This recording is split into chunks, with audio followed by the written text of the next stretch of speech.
The ATA for standing on business and ruining everybody's day. Not the a-hole. So here's what happened. Me and 3 of my friends were supposed to be going to an event today. The event is about a 2-hour drive from where we all live, so one of my friends was going to drive and we were all going to ride together.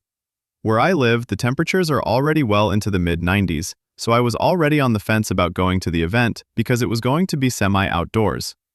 So my friend swings by to pick me up, and he has all the windows rolled down on his truck. He only lives a couple of minutes down the road from me, so I figured he was just letting the excess heat out of the truck before turning on the AC. We drive about 10 minutes to pick up our other 2 friends, and he still hasn't turned on the AC. Okay, kind of weird.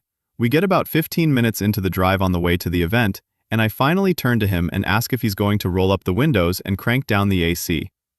This motherfucker. He says that we're going to be out in it all day, so we might as well get used to it.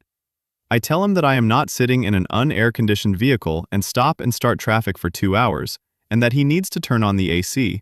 The other 2 people in the vehicle obviously agree with me, as we're all sweating through our clothes already. He says something to the effect of, "My truck, my rules," to which I tell him either turn on the AC or pull over and let me out. He tells me that he's not going to pull over, and then we can just suck it up and deal with it. I tell him that he can either pull the truck over, or I'm going to jump out and find another way home at my first opportunity. He won't pull over, but about 5 minutes later, we are at a dead stop at a traffic light, and we're right next to the edge of the road. I tossed my seatbelt off and jump out of the truck and start heading back towards the last gas station that we passed. About 10 seconds later, I hear my 2 friends in the back seat jump out and start catching up with me. Apparently, they were already on the fence about the event for the same reasons that I was, and this was the last straw for both of them as well. We get back to the gas station that we just passed and call a Lyft to come get us and take us home. He manages to make a U-turn and get to the gas station before the Lyft can pick us up and is trying to get us to get back in the truck, saying that he'll run the AC and that we can still go.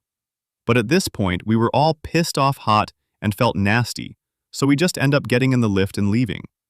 We essentially ended up telling him that if he wanted to go, that he was going by himself, which he ended up not doing. Now he's blowing up our phones in the group chat, saying how we ruined the day.